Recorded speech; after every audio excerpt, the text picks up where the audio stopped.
So, good evening everyone. I'm going to talk about how to escape from a World War II prisoner of war camp, which is a topic I find fascinating because of the ingenuity of these solutions found. And hopefully you're going to find this interesting, but also I'm going to try and produce 5 rules, 5 practical hints if you should ever find yourself in that sort of situation. I should also just say at the outset, what we're going to be talking about here is mostly people who are in the RAF. So it tended to be the RAF that found themselves in the most interesting situations. So, yeah, so Colditz was a lot of RAF people, and also a lot of the static. Sorry. I thought who that was for a second. Right. Generally, the RAF were looked after by the Luftwaffe, and they would be kept under the Geneva Convention, which meant that if you tried to escape, the longest punishment you get was 30 days in solitary, which, given how cramped a lot of the camps were, was seen as a bit of a rest. And also, it tended to be that the RAF officers, RAF crew were all officers, which meant they couldn't work, which meant they needed something to fill the time. And a lot of the time that kind of turned to, being escaping.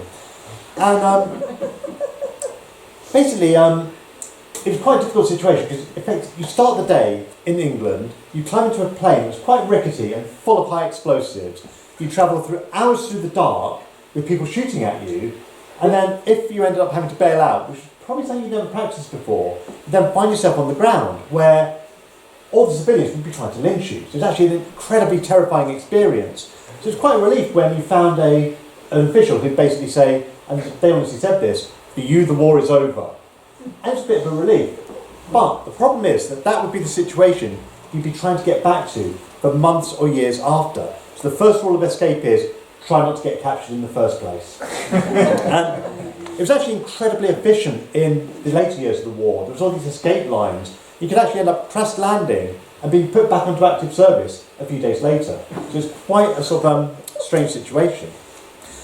But if you ended up captured, you might find yourself in a camp like this one.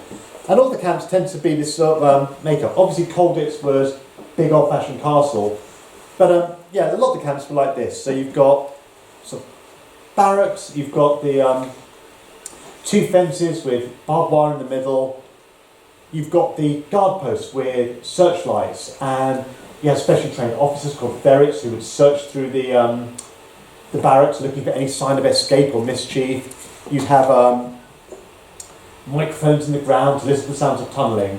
So these things were sort of designed to be difficult to get out of. But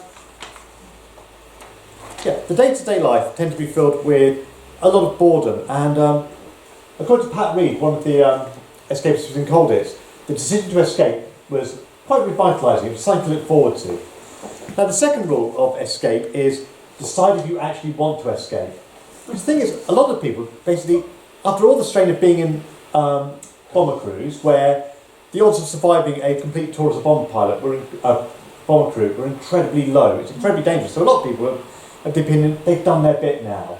They're going to sit out the war, months of work and escape. The war could have ended by then. So actually, a lot of people were fine with where they were and saw the idea of escaping as exhibitionism, showing off, causing trouble. And there was a lot of talk of collective reprisals, big, collective punishment. So there's a couple of times where British escapes were actually given away by other prisoners who didn't want to lose their privileges. So the first thing is you need to decide if you actually want to escape. And like I say, a lot of people are quite content to sit things out. This photograph here is ballet nonsense. This is the 1941 Colditz Christmas show. One thing you'll find is that when you read a lot of the books, some of the prisoners got quite fed up with Colditz because effectively it was a load of RAF pilots and sort of diplomats and sort of BOPs basically been to public school and saw Colditz as a conservative public school with the Germans, and the head of Colditz was a teacher, so it just turned to this kind of like Colditz public school. And for a lot of the prisoners, there was 300,000 British and American soldiers captured by the Germans. They would have to work. They didn't have the same sort of life of sort of relative leisure as Colditz did. Now, the third rule of escape: collaborate and cooperate. So effectively, the more you kind of need an organisation to run an effective escape. So every time you try and escape and fail, you're going to give away a method of getting out, and it's going to get secured. So you need to have a committee that can decide which escape is going to be supported. And it would actually end up a bit like, there'd be a board you'd go to, a panel, and you'd basically go up to the panel and you'd say, I've got a great idea. And they'd decide, are we going to support this, are we not? And because you had these committees, you could organise collections of food to make sure that people had enough rations to get through the escape correctly. You could do things like make sure that new arrivals were actually Allied prisoners and not Germans in disguise. And you could also organise things like watching all the different areas in the camp. So effectively, if one of these ferrets came along, you needed to make sure everyone knew. But you couldn't go running into the other barracks and go, guys, put the escape stuff away. So people do like little signals, like there'd be somebody sat there on a chair reading, and when he got up, put his book down, that was a signal that Germans were coming. And there's also people who'd sit there quite clearly taking notes of when people came in and out of the camp, just to keep a record of what the sort of regular German patrols were. And these records were actually so good that on a couple of occasions, when the Germans felt that people had been malingering on their side, they actually used these in disciplinary cases, which were incredibly good record keepers. And effectively, you want to keep the Germans on their toes a little bit. So one of the other things was there'd be a daily roll call. Morning and evening, they'd count everyone. And ideally, you want to keep things a little bit, under your control. So one of the great ways of doing this was ghosts, where you'd actually hide a prisoner for a while. And the Germans would then go, oh, he's escaped. So they'd basically go out looking for this prisoner, and then when somebody actually genuinely did escape, the prisoner you'd hidden would spring up again, and they wouldn't notice. And talk about roll calls. Does anyone notice what's wrong with that picture? Can't see it. Oh, sorry. Burt, sorry. Anyone spot what's wrong with that picture? Yes, somebody without any legs. Yes. This is Max and Monty. So apparently, I can't find enough details on how they did this, but the Dutch used to have a dummy to keep the counts one higher, and they claimed to the Germans they got away with this for months. I don't know quite how the Germans managed to do that, but it got mistaken. Also, just to say, the Germans used to keep, they used to take photos of every escape attempt, and they had this little museum they had of escape attempts, which they used to show to other people. It means that a lot of these are very well documented. Now, the fourth step of getting out of prisoner of war camp is pick your method. And there's three basic ways you're going to get out: over, under, or through the wire. The tunnelling is the ideal one. This is the best way out, because while you're kind of escaping, you're not being shot at. You've also got the fact that you can reuse the tunnel if it's not found, and you get an 8-hour head start. So you wait until curfew after the last roll call, you send everyone out, and then morning curfew, the Germans realise they've lost a few people, you've got a big head start and can get out. The most famous example of this was the Great Escape, where the plan was to send 200 people out of the camp all on the same night. And I think 2/3 of the camp were working on this escape. So there was people producing fake documents, there were people producing outfits, there were teams on different things. So some people were just going to be sprinting through the countryside as quick as they could, others would be taking trains. It was incredibly well planned. And obviously, these tunnels were just masterpieces of engineering. So the final tunnel came to 102 metres. There was actually a little railway system for moving the dirt around so they could get it out of the tunnels. Because of the length of the tunnel, you needed a ventilation system, so you had to have piping. And they even had makeshift bellows in order to move the air around. This was an absolutely stunning piece of work. And they actually produced 3 tunnels as well, on the basis that if one of the tunnels got found, the Germans would not think that anyone would be crazy enough to have another 2 spare. And towards the end, as they were getting towards the end of finishing one of the tunnels, they then used the other one to kind of fill in with the soil. I take it a lot of people have heard of the wooden horse escape. Now this one, the more you think about it, it's absolutely insane. So obviously, the closer you can build that tunnel to the fences, the shorter it has to be. So if you built it right next to the fence, even better. So the Germans were persuaded that the British needed to do gymnastics. So every day they'd trot this little wooden horse out into the centre of the parade ground, they'd move this little trapdoor, which they'd sort of covered up, and they'd start digging. And they had 3 people hidden in that wooden horse, and the guys carrying that had to pretend it was just normal weight. And then they'd grab loads of soil, move the thing back in again, And all day, there's people having to jump over this thing.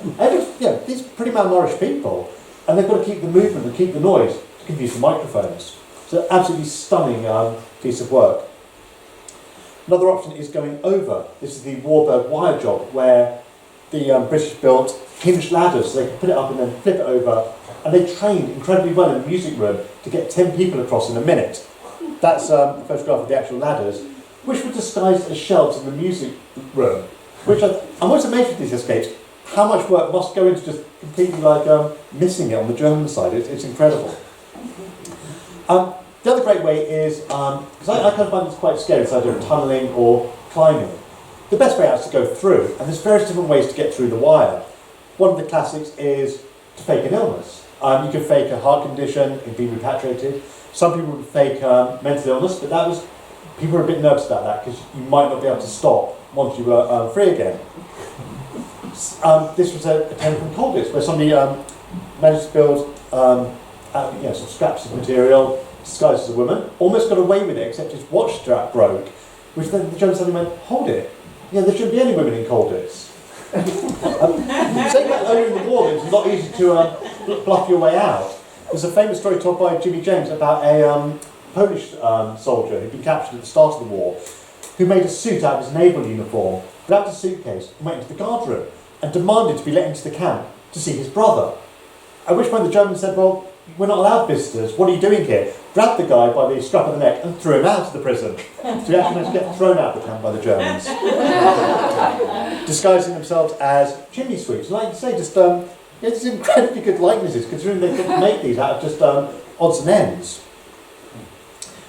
People even managed to produce complete Nazi uniforms. So this is an example of somebody who's disguised themselves as a soldier. In the most famous case, the Franz Joseph escape, somebody disguised himself as a senior officer. The idea being that he was going to tell all the guards to disappear, and then everyone would just run out. And this ended up with a massive row between him and the sentry, where the sentry was convinced it was his officer, but equally had to stop him and ended up shooting him, and still wasn't sure whether he shot his own superior officer or not.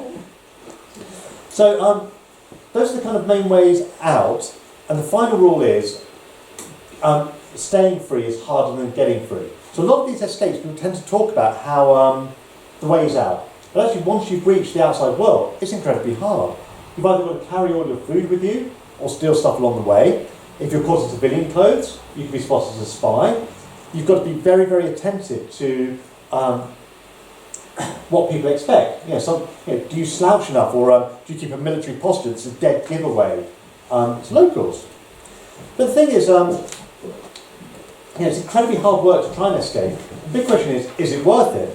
So, according to Wings Day, who was one of the famous escapers, he said it was a great idea because it inconvenienced the enemy and boosted morale.